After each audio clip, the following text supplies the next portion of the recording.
Welcome to real GK analysis YouTube channel. हमारे इस नए वीडियो में आप सभी का स्वागत है। जीके प्रश्नों का महासंग्राम, एक क्लास सब खल्लास। दोस्तों, अगर चैनल पर नए हों तो चैनल को सब्सक्राइब कर देना और अपने दोस्तों के साथ शेयर कर देना। यह क्लास आपके आने वाले exam Agnipath, group D, SSC GD के लिए अत्यंत महत्वपूर्ण है, जिसमें हमने सभी विषयों के थोड़े थोड़े प्रश्न शामिल किए हैं। चलिए देखते हैं आज का पहला प्रश्न क्या होने वाला है। तो आज का हमारा पहला प्रश्न है, भारतीय मुद्रा बाजार का नियमन व नियंत्रण किस संस्था द्वारा किया जाता है। तो प्रश्न है कि भारतीय मुद्रा बाजार का नियमन व नियंत्रण किस संस्था द्वारा किया जाता है। तो ऑप्शन देखते हैं, रिजर्व बैंक, सेबी, भारतीय वित्त मंत्रालय या भारतीय वित्त निगम। तो इसका सही जवाब हो जाएगा भारतीय रिजर्व बैंक, यानी कि RBI, reserve bank of India द्वारा भारतीय मुद्रा बाजार का नियमन व नियंत्रण किया जाता है। चलिए थोड़ा रिजर्व बैंक ऑफ इंडिया के बारे में जानते हैं। तो इसकी स्थापना हुई थी 1 अप्रैल 1935 कब हुई थी। 1 अप्रैल 1935 को रिजर्व बैंक ऑफ इंडिया की स्थापना हुई थी। इसका मुख्यालय मुंबई में है। और अगर इसके हम वर्तमान गवर्नर की बात करें तो वो है शक्तिकांत दास। कौन है? शक्तिकांत दास। और 1949 में भारतीय रिजर्व बैंक का क्या राष्ट्रीयकरण किया गया था। क्या किया गया था? 1950 में इसका राष्ट्रीयकरण कर लिया गया था। चलिए अगला प्रश्न देखते हैं।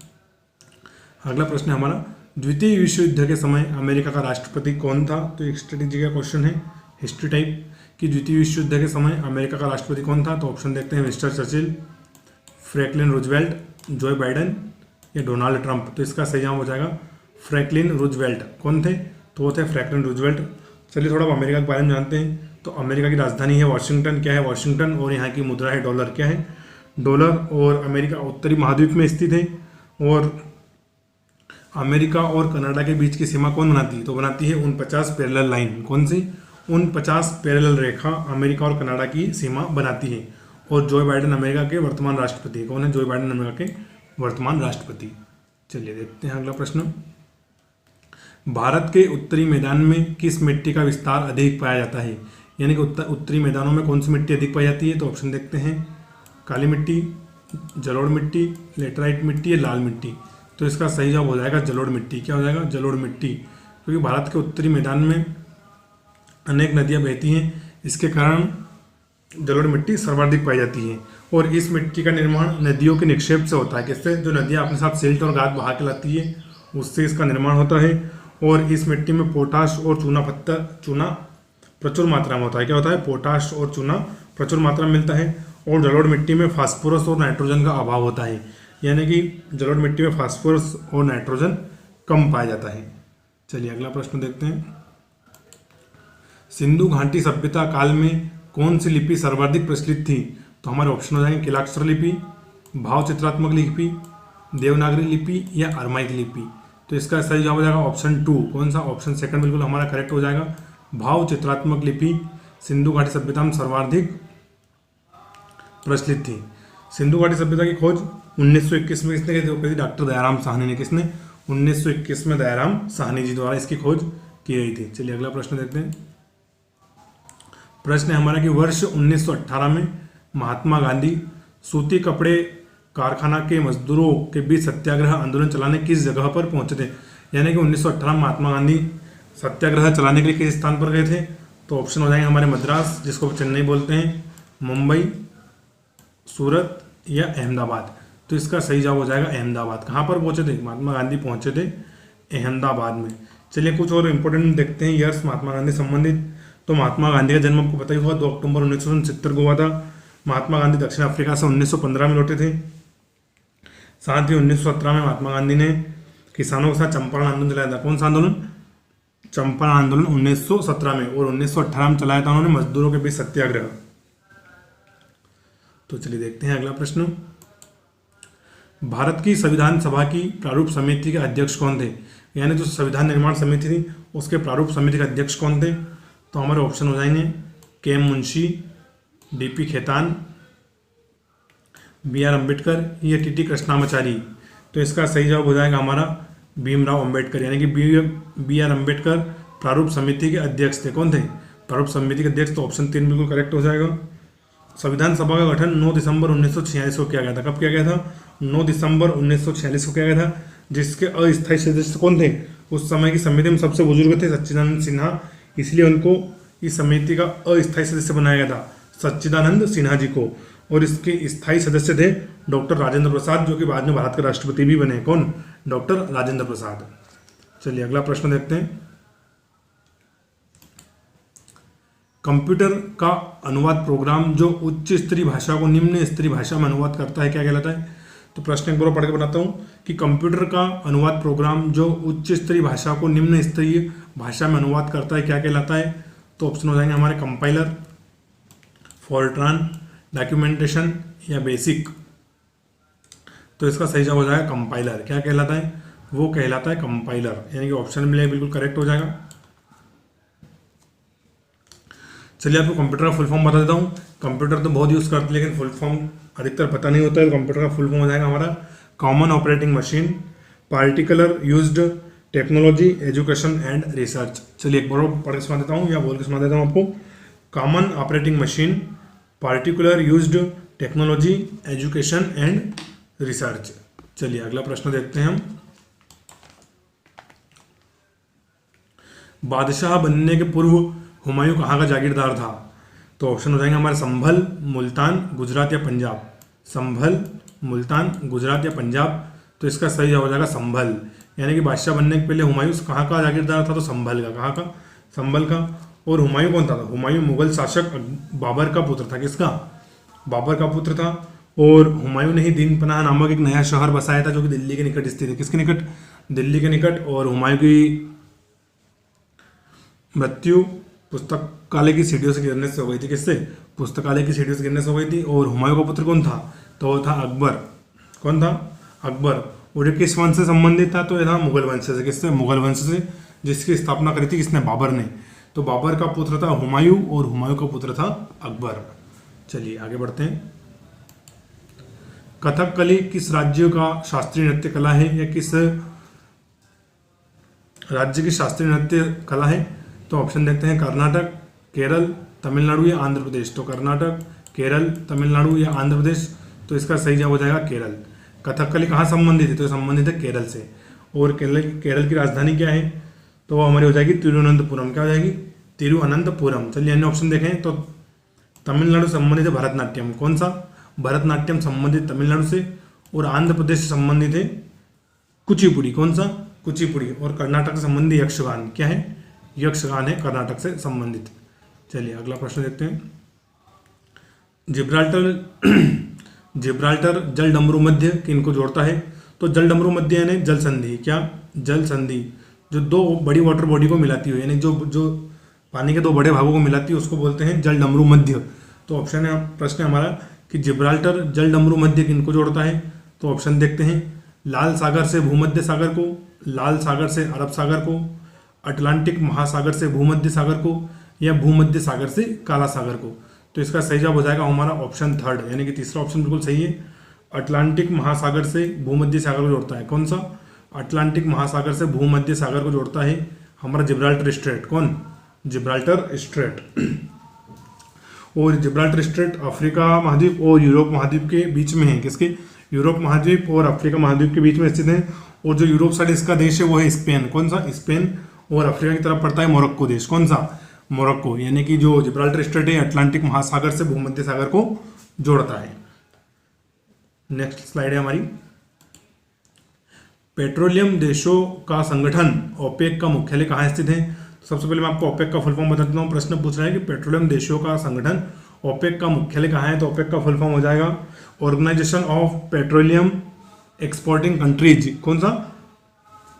Organisation of petroleum export countries.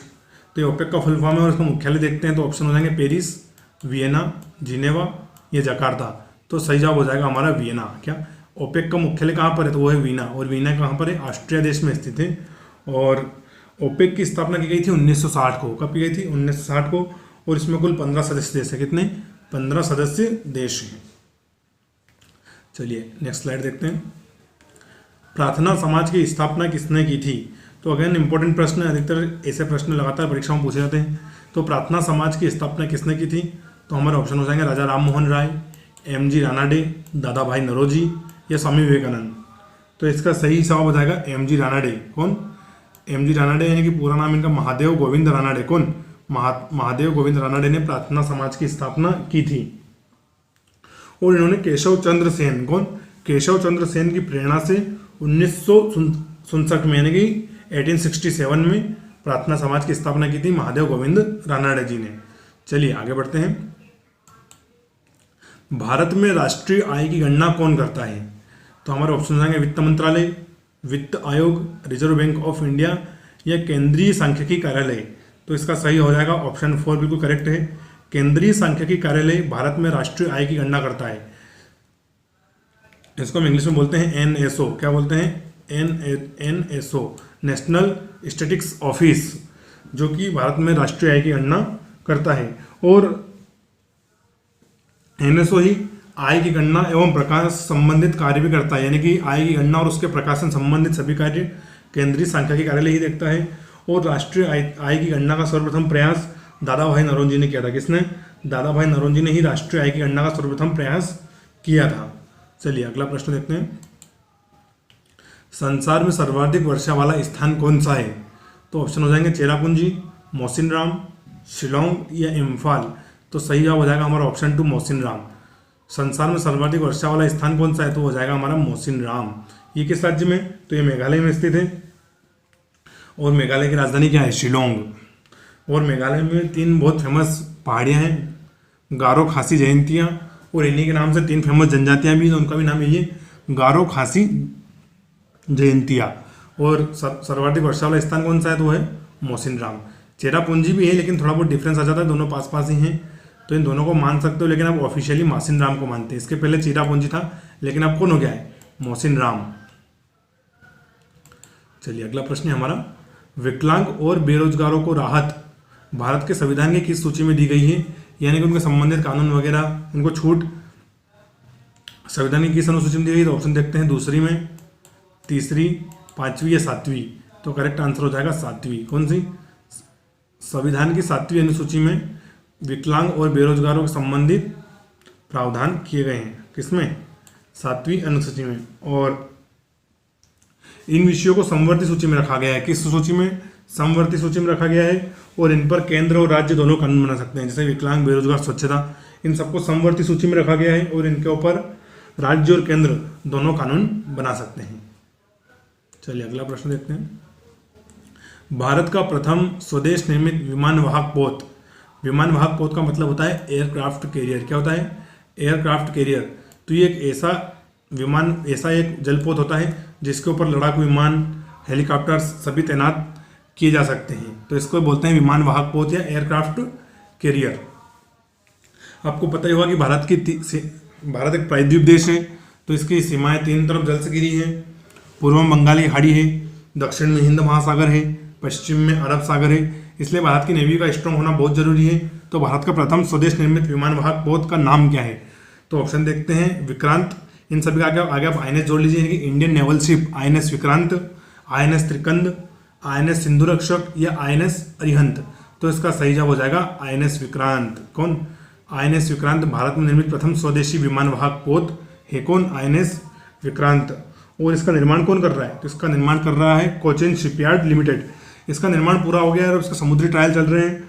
तो भारत का प्रथम विमान वाहक पोत आईएनएस विक्रांत, और इसका निर्माण किया गया है कोचिन शिपयार्ड द्वारा।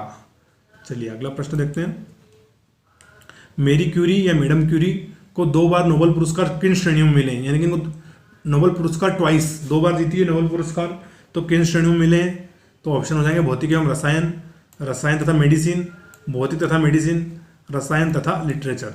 तो सही जवाब हो जाएगा हमारा ऑप्शन ए। कौन सा? ऑप्शन ए बिल्कुल करेक्ट आंसर है। भौतिक और रसायन में मैडम क्यूरी को 2 बार नोबेल पुरस्कार मिल चुके हैं। और नोबेल पुरस्कार की शुरुआत हुई थी 10 दिसंबर 1901 को। कब? 10 दिसंबर 1901 को ही नोबेल पुरस्कार की स्थापना हुई थी। चलिए आगे बढ़ते हैं। ओलंपिक खेलों में हॉकी में भारत ने पहला स्वर्ण पदक किस वर्ष में जीता था? तो ऑप्शन हो जाएंगे वर्ष 1924, 1928, 1932 या 1936। तो इसका सही जवाब हो जाएगा हमारा 1928। कौन से? 1928 के एम्स्टर्डम ओलंपिक में भारत ने अपना पहला स्वर्ण पदक जीता था। और इसके बाद जो चालू हुआ,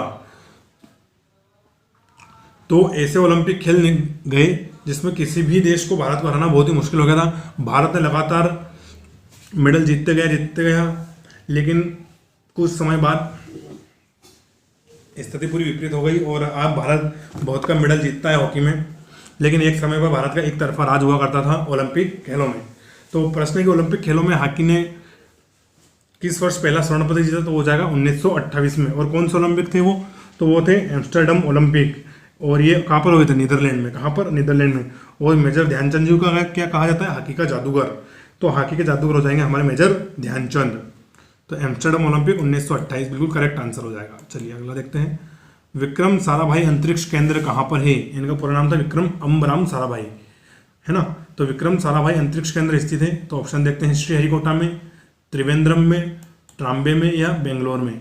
तो सही जवाब हो जाएगा त्रिवेंद्रम में। कहाँ पर, केरल के त्रिवेंद्रम में स्थित है विक्रम साराभाई अंतरिक्ष केंद्र। और इसकी स्थापना की गई थी 21 नवंबर 1963। कब की गई थी, 21 नवंबर 1963 को। श्रीहरिकोटा में लॉन्चिंग पोर्ट, यानी कि यहाँ से जितने भी हमारे सैटेलाइट वगैरह होते हैं श्रीहरिकोटा से छोड़े जाते हैं। ट्राम्बे में बारके भाभा एटॉमिक रिसर्च सेंटर, और बेंगलोर में क्या है, इसरो का मुख्यालय। इंडियन स्पेस रिसर्च ऑर्गेनाइजेशन का मुख्यालय कहाँ पर है, वो है हमारे बेंगलोर में। और भारतीय अंतरिक्ष कार्यक्रम के जनक कौन कहे जाते हैं, तो भी हमारे साराभाई कहा जाता है। विक्रम अम्बराम साराभाई भारतीय अंतरिक्ष कार्यक्रम के जनक कहे जाते हैं। चलिए आगे बढ़ते हैं। म्यांमार की मुद्रा है, हमारा पड़ोसी देश है म्यांमार, तो इसकी मुद्रा पूछिए, तो ऑप्शन देखते हैं डॉलर, रुपया, टका या क्यात। तो सही जवाब हो जाएगा क्यात। क्या हो जाएगा, क्यात। म्यांमार की मुद्रा है क्यात, और राजधानी कौन सी, नेपिडो या नई ताओ। अच्छा, डॉलर कहाँ की करेंसी है, तो ये हो जाएगी अमेरिका की, रुपया भारत की है, और टका है बांग्लादेश की। किसकी, बांग्लादेश की।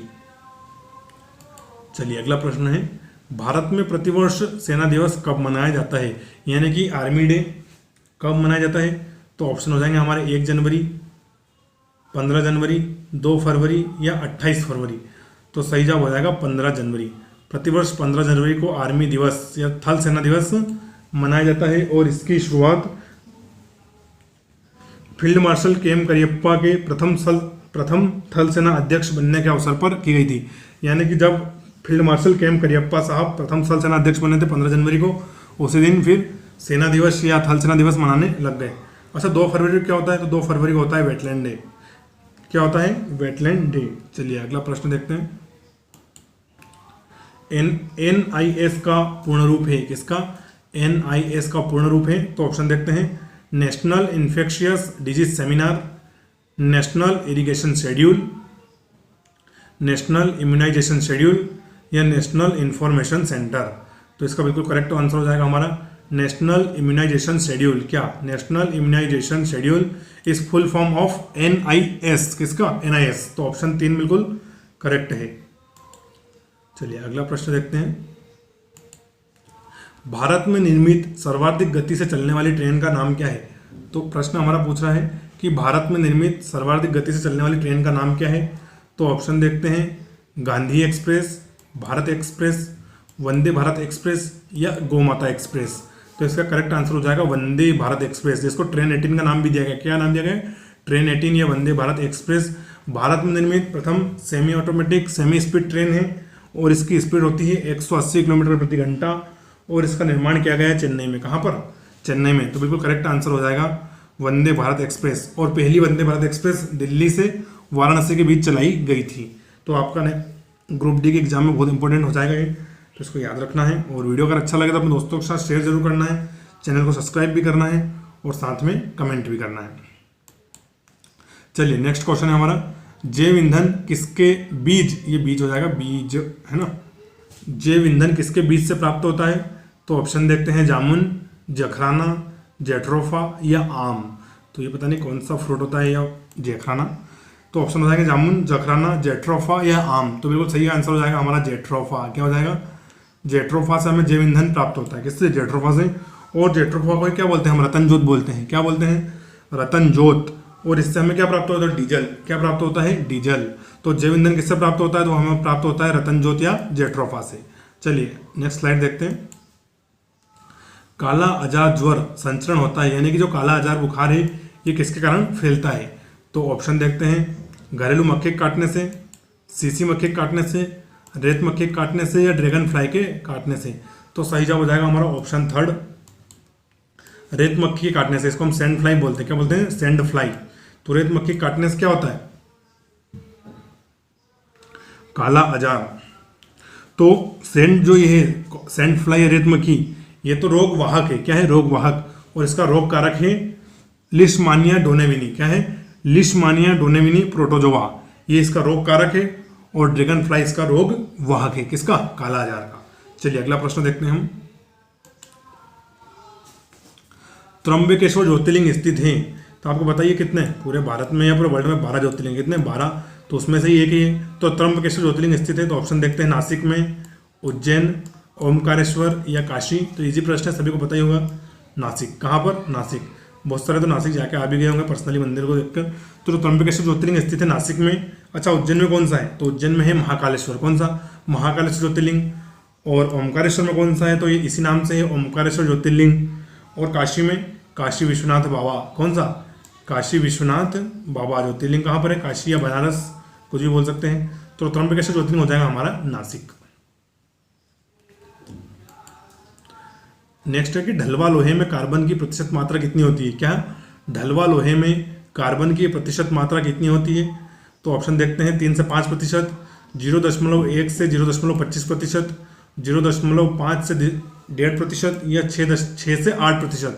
तो सही जवाब हो जाएगा 3 से 5% ढलवा लोहे में किसकी मात्रा होती है? कार्बन की। किसकी? कार्बन की। तो करेक्ट आंसर है ऑप्शन है 3 से 5%। नेक्स्ट है हमारा चाय पर रेड रस्ट। क्या?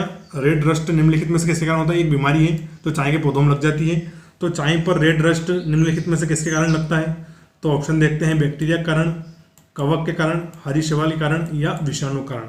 तो इसका सही जवाब होने वाला है हरी शैवाल। हरी शैवाल के कारण चाय के पौधों पर रेड रस्ट नामक रोग लग जाता है। किसका? चाय के पौधे पर रेड रस्ट हरी शैवाल के द्वारा लगता है। इसको प्लांट डिजीज में हम ले सकते हैं। किसमें? प्लांट डिजीज में। चलिए आगे बढ़ते हैं। दूध को दही में परिवर्तन करने की प्रक्रिया कहलाती है। तो ऑप्शन देखते हैं, पाश्चुरीकरण, वसंतीकरण, खमीरीकरण, या इनमें से कोई नहीं। तो करेक्ट आंसर हो जाएगा खमीरीकरण। क्या? दूध को दही में परिवर्तन करने की प्रक्रिया क्या कहलाती है? खमीरीकरण। क्या कहलाती है? खमीरीकरण। तो इसके लिए हमें क्या करना पड़ता है? तो दूध के अंदर नींबू डालना पड़ता है, उससे क्या बन जाता है? दही। तो दूध को दही में परिवर्तन करना होता है खमीरीकरण। और ये एक बैक्टीरिया कारण होता है, उसका नाम है लैक्टोबैसिलस। क्या नाम है? लैक्टोबैसिलस। और दूध में नींबू डालने से क्या बन जाता है? दही। चलिए नेक्स्ट क्वेश्चन है, मानव को ज्ञात ऊर्जा का सबसे पुराना रूप है। यानी कि सर्वाधिक किस ऊर्जा का ज्ञान मनुष्य में आया था? तो मानव को ज्ञात ऊर्जा का सबसे पुराना रूप है। बाय द वे, मनुष्य का वैज्ञानिक नाम क्या है? आपको अगर पता हो तो कमेंट करके जरूर बता दें मनुष्य का वैज्ञानिक नाम। चलिए आगे का अक्षर आपको हिंट देता हूँ, होमो। बस आपको एक अक्षर और बताना है, तो आप आसानी से कमेंट कर देगा। मनुष्य को ज्ञात ऊर्जा का सबसे पुराना रूप है। तो ऑप्शन देखते हैं, पवन ऊर्जा का, फिर आ जाएगा हमारा सौर ऊर्जा, फिर आ जाएगा ज्वार ऊर्जा, या भूतापीय ऊर्जा। क्या आ जाएगा? भूतापीय ऊर्जा। तो करेक्ट आंसर है सौर ऊर्जा। यानी कि मनुष्य को सबसे पहले सौर ऊर्जा का ज्ञान हुआ था। और सूर्य से जो हमें ऊर्जा प्राप्त होती है वो होती है नाभिकीय संलयन विधि से। किसके कारण? नाभिकीय संलयन विधि से हमें सूर्य से ऊर्जा प्राप्त होती है। चलिए अगला प्रश्न देखते हैं हम। प्रश्न है हमारा, वृत्ताकार पथ के चारों ओर पिंड की गति किसका उदाहरण है? वृत्ताकार यानी कि गोल गोल, किसका? ये ऐसा गोल। वृत्ताकार पथ के चारों ओर पिंड की गति किसका उदाहरण है? तो ऑप्शन देखते हैं, समान वेग और परवर्ती त्वरण, समान वेग समान चाल, फिर आ जाएगा समान चाल और परवर्ती वेग, या समान चाल और परवर्ती त्वरण। तो करेक्ट आंसर हो जाएगा ऑप्शन 3, समान चाल और परवर्ती त्वरण। यानी कि वृत्ताकार पथ के चारों ओर पिंड की गति समान चाल और परिवर्ती वेग का उदाहरण है। चलिए इसकी परिभाषा देखते हैं हम। तो जब कोई वस्तु वृत्ताकार मार्ग पर गति करती है तो उसकी गति को हम कहते हैं वृत्तीय गति। यानी कोई वस्तु है वो इस प्रकार के वृत्ताकार मार्ग पर गति कर रही, लगातार से चक्कर काट रही है, तो उसकी स्पीड को हम बोलेंगे कौन सी? वृत्तीय गति। क्या बोलेंगे? वृत्तीय गति। और एक समान वृत्तीय गति में वेग परिवर्ती होता है। जो एक समान गति होती है उसमें वेग परिवर्ती होता है, क्योंकि वृत्त के प्रत्येक बिंदु पर, जो वृत्त का प्रत्येक बिंदु है वहां पर वस्तु के वेग की दिशा बदल जाती है। किसकी? क्योंकि वृत्त के प्रत्येक बिंदु पर वस्तु के वेग की दिशा बदल जाती है। तो इसका सही जवाब हो जाएगा समान चाल और परिवर्ती वेग। चलिए आगे बढ़ते हैं। प्रकाश वर्ष निम्नलिखित में से किसका मात्रक है? कौन सा प्रकाश वर्ष? तो ऑप्शन देखते हैं, वेग का, काल का, खगोलीय दूरी का या प्रकाश की तीव्रता का। तो करेक्ट आंसर हो जाएगा खगोलीय दूरी का। प्रकाश वर्ष किसका मात्रक है? तो वो है हमारा खगोलीय दूरी का। चलिए प्रकाश वर्ष की परिभाषा देखते हैं। तो निर्वात में, किसमें? निर्वात में प्रकाश द्वारा एक वर्ष में चली गई दूरी को हम क्या बोलते हैं? एक प्रकाश वर्ष। यानी कि निर्वात में प्रकाश द्वारा एक वर्ष में तय की गई दूरी या चली गई दूरी को हम प्रकाश वर्ष कहते हैं। और ये खगोलीय दूरी का मात्रक है। किसका? खगोलीय दूरी का। चलिए आगे बढ़ते हैं नेक्स्ट स्लाइड पर। प्रश्न है हमारा, बायोगैस बनाने में सामान्यतः प्रयुक्त द्रव्य है। यानी कि बायोगैस बनाने के लिए किसकी आवश्यकता होती है? तो ऑप्शन देखते हैं, पशुओं का अवशिष्ट, जलीय पादप, वन अवशेष या उपरोक्त में से कोई नहीं। तो बिल्कुल इजी आंसर है पशुओं का अवशिष्ट। क्या? जैसे गोबर वगैरह, गोबर मूत्र वगैरह से बायोगैस बनती है, तो क्या आ जाएगा? पशुओं का अपशिष्ट। चलिए नेक्स्ट स्लाइड देखते हैं। मरकरी है, क्या है मरकरी? देखिए इतना छोटा प्रश्न है, बस एक अक्षर का प्रश्न है कि मरकरी क्या है या मरकरी है, लेकिन आपको एग्जाम में पूरे 2 नंबर दिला सकता है, इसलिए पढ़ना तो पड़ेगा इसके लिए। लेकिन हमें तो मरकरी है, तो देखते हैं, ठोस धातु, द्रव धातु, ठोस अधातु या द्रव अधातु। यानी कि ठोस मेटल, लिक्विड मेटल, ऐसे ना। तो सही जवाब हो जाएगा हमारा द्रव धातु। क्या है? मरकरी एक द्रव धातु है। क्या है? मरकरी है लिक्विड मेटल। क्या है? द्रव धातु है। और मरकरी एक द्रव धातु है और इसका प्रमुख अयस्क क्या है? सिनेबार। क्या है? इसका प्रयोग अयस्क है सिनेबार। और इसको दर्शाते कैसे? इसको दर्शाते हम HGS। किससे? HGS। अरे वाह कितना अच्छा लिखा गया, HGS। माउस से लिखने में अच्छा आ गया, HGS है ना। चलिए आगे स्लाइड देखते हैं। राफेल विमान निर्माण करने वाली कंपनी का संबंध किस देश से है? तो चलिए थोड़ा राफेल विमान के बारे में जानते हैं। तो राफेल विमान एक 4.5 पीढ़ी का उन्नत विमान है और लड़ाकू विमान है। कौन सा विमान है? लड़ाकू विमान। और कौन सी पीढ़ी का है? 4.5 पीढ़ी का एक लड़ाकू उन्नत विमान है। तो प्रश्न है कि राफेल विमान निर्माण करने वाली कंपनी का संबंध किस देश से है? तो ऑप्शन देखते हैं, जापान से, फ्रांस, रूस या अमेरिका। तो सही जवाब हो जाएगा फ्रांस से। कहाँ से? फ्रांस से। कंपनी का नाम क्या है? कंपनी का नाम है डसोल्ट एविएशन। क्या नाम है? डसो एविएशन या डसोल्ट एविएशन, फ्रांस की है, जो कि राफेल विमान बनाती है। और अभी हाल ही में भारत सरकार द्वारा 36 राफेल विमान खरीदे गए थे, जिनकी प्राप्ति भी भारत सरकार को हो गई है। रूस के विमान है मिग वगैरह, और अमेरिका की कंपनियां हैं बोइंग और लॉकहीड मार्टिन। कौन सी? लॉकहीड मार्टिन और बोइंग। और फ्रांस की है डसोल्ट एविएशन। चलिए आगे बढ़ते हैं। निम्न में से कौन पारिस्थितिक तंत्र के अजैविक घटक हैं? तो ऑप्शन देखते हैं, जल, कार्बनिक पदार्थ, प्रकाश या सभी। यानी कि वाटर, कार्बनिक पदार्थ, लाइट और यह सभी। तो इसका सही जवाब हो जाएगा यह सभी। क्या हो जाएगा? यह सभी। यानी कि ऑप्शन 4 इज करेक्ट आंसर। और पारिस्थितिक शब्द का सर्वप्रथम प्रयोग किसने किया था? ट्रांसले ने। किसने? पारिस्थितिक प्रश्न का, पारिस्थितिक शब्द का सबसे प्रथम प्रयोग ट्रांसले महोदय ने किया था। चलिए आगे बढ़ते हैं। तो that's all about today. Class यहीं समाप्त होती है। क्लास को पूरी देखने के लिए धन्यवाद। वीडियो को शेयर कर दें।